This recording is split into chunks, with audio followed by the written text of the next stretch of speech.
Hello friends, welcome back to competitive winner. और आज हम पढ़ने वाले हैं व्रत। तो चलिए स्टार्ट करते हैं। सबसे पहले है व्रत क्या होता है। तो किसी भी तल पर एक निश्चित बिंदु से निश्चित दूरी पर स्थित सभी बिंदुओं का समूह या समुच्चय क्या कहलाता है? व्रत कहलाता है। यानी कि कोई भी एक बिंदु ले लिया हमने तल पर, इससे निश्चित दूरी पर, मान लीजिए ये r दूरी पर हमने जितनी भी बिंदु हैं उन सबको आपस में मिला दिया, तो हमें कौन सी आकृति प्राप्त होगी? वृत्त की आकृति। और ये जो निश्चित दूरी होती है इसको हम r यानी कि त्रिज्या कहते हैं। क्या कहते हैं? त्रिज्या। वृत्त का क्षेत्रफल का सूत्र होता है पाई r स्क्वायर। चलिए आगे देखते हैं।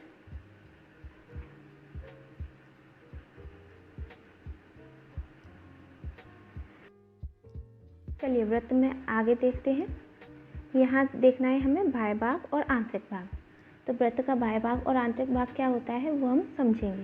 तो सबसे पहले ये एक वृत्त है, उसमें हम केंद्र बिंदु मान लेते हैं O, और ये है हमारी त्रिज्या R। अब हम 3 बिंदु और मानते हैं, जैसे ये है हमारा A, ये है हमारा B और ये है हमारा C। अब इनकी केंद्र से दूरी क्या है? OA, OB, OC। अब हम इनकी त्रिज्या से तुलना करेंगे। OA हमारा कैसा है? बड़ा है। किससे? त्रिज्या से। और OB हमारा छोटा है त्रिज्या से, और OC हमारा बराबर है त्रिज्या से। तो इससे हम निष्कर्ष निकाल सकते हैं कि OA यानी कि A जो बिंदु है हमारा, वो वृत्त के बाह्य भाग में स्थित होगा। यानी कि जब भी केंद्र से किसी बिंदु की दूरी त्रिज्या से अधिक होती है तो वह बिंदु बाह्य भाग में स्थित होता है। और ऐसे ही OB कैसा है? त्रिज्या से छोटा है। इसका मतलब यह वृत्त के आंतरिक भाग में स्थित होगा। और OC कैसा है? बराबर है, तो यह वृत्त पर स्थित होगा, या ये भी लिख सकते हैं यह वृत्त की परिधि पर स्थित होगा। काय पर? परिधि पर। ठीक है, चलिए आगे देखते हैं।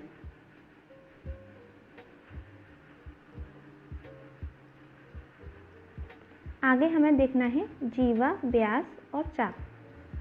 जीवा क्या होती है? कोई वृत्त है, उसकी परिधि पर या वृत्त के ऊपर कोई भी 2 बिंदु, मान लीजिए A और B, इनको मिलाने वाली रेखा क्या कहलाती है? हमारी जीवा। एक चीज़ और, वृत्त में त्रिज्या, कितनी भी त्रिज्या हो सकती है वृत्त में? अनंत। वृत्त में त्रिज्या कितनी होती है? अनंत। और जीवाएं भी कितनी होती हैं वृत्त में? अनंत। अनंत यानी कि कितनी भी हो सकती हैं, 1 से लेकर। चलिए आगे देखते हैं। व्यास। व्यास क्या होता है? एक ऐसी जीवा जो वृत्त के केंद्र से होकर जाती है। कहाँ से होकर जाती है? वृत्त के केंद्र से होकर जाती है, उसे हम व्यास कहते हैं।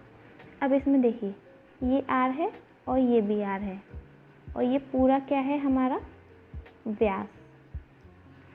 तो व्यास बराबर हो जाएगा, व्यास बराबर R प्लस R, यानी कि 2R। ये होता है हमारा व्यास का फॉर्मूला।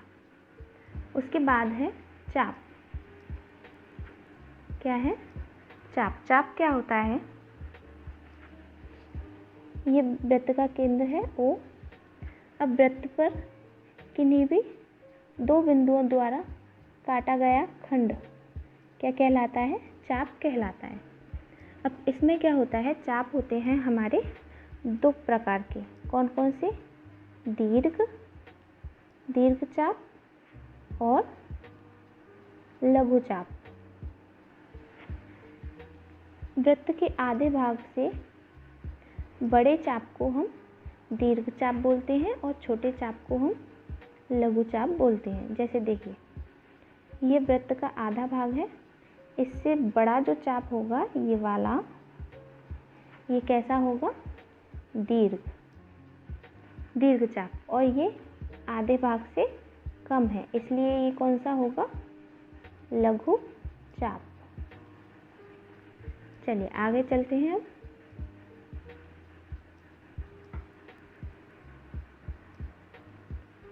अब हमें देखना है वृत्तखंड। वृत्तखंड क्या होता है? वृत्त की जीवा द्वारा, मान लीजिए ये हमारी एक जीवा है। अब इसके द्वारा ये जो वृत्त का एक खंड बनाया जा रहा है, एक जो टुकड़ा बनाया जा रहा है, उसका जो क्षेत्रफल है, जो भी एरिया उसने घेरा है या जो भी पार्ट वो कवर कर रही है, उसे हम बोलते हैं वृत्तखंड। वृत्तखंड। और जो छोटा वाला खंड होता है उसे हम लघु वृत्तखंड बोलते हैं, और जो बड़ा होता है उसे हम दीर्घ वृत्तखंड कहते हैं। देखिए ये तो हो गया हमारा लघु वृत्तखंड और ये वाला हो गया हमारा दीर्घ वृत्तखंड। ठीक है, चलिए आगे देखते हैं। वृत्त का द्वित्रिज्य। द्वित्रिज्य यानी कि सेक्टर। सेक्टर क्या होता है? ये केंद्र है O।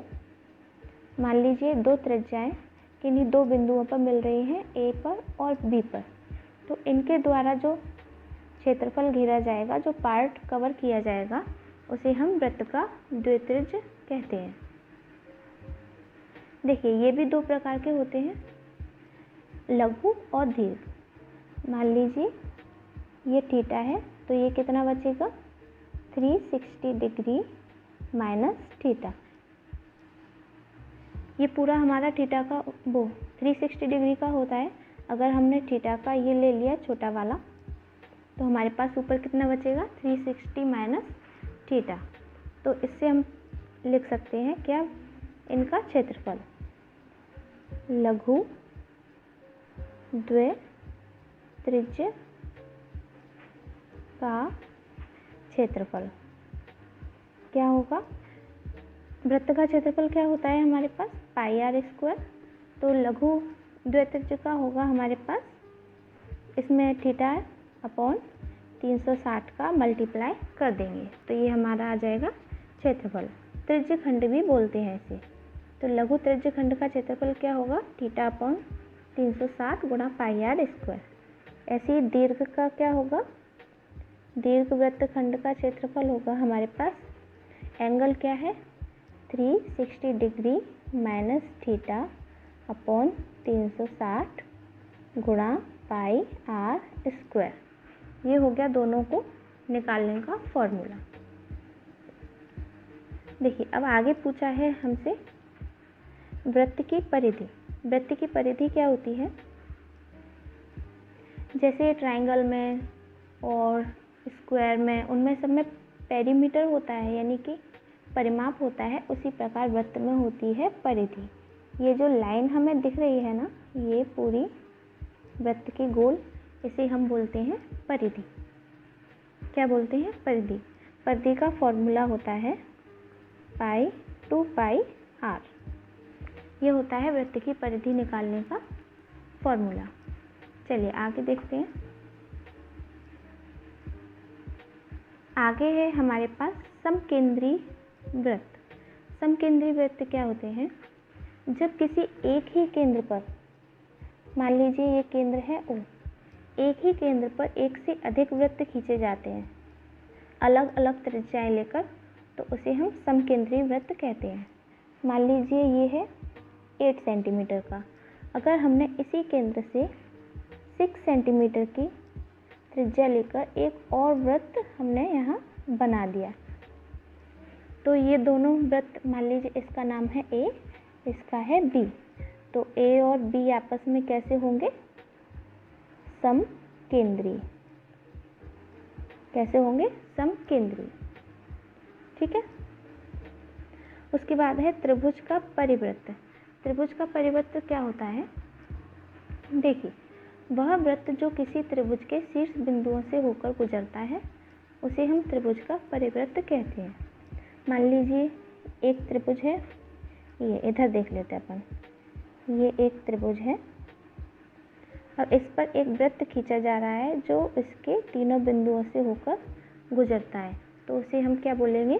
त्रिभुज का परिवृत्त। देखिए इसमें ऐसे, सॉरी,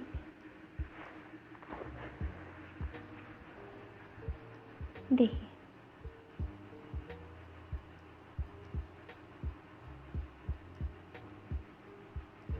वो त्रिभुज सही नहीं बन रहा है, पर आप समझ जाएंगे। ए बी सी, ये यहाँ पर सी, ये हो गया त्रिभुज का परिवृत्त। चलिए आगे देखते हैं।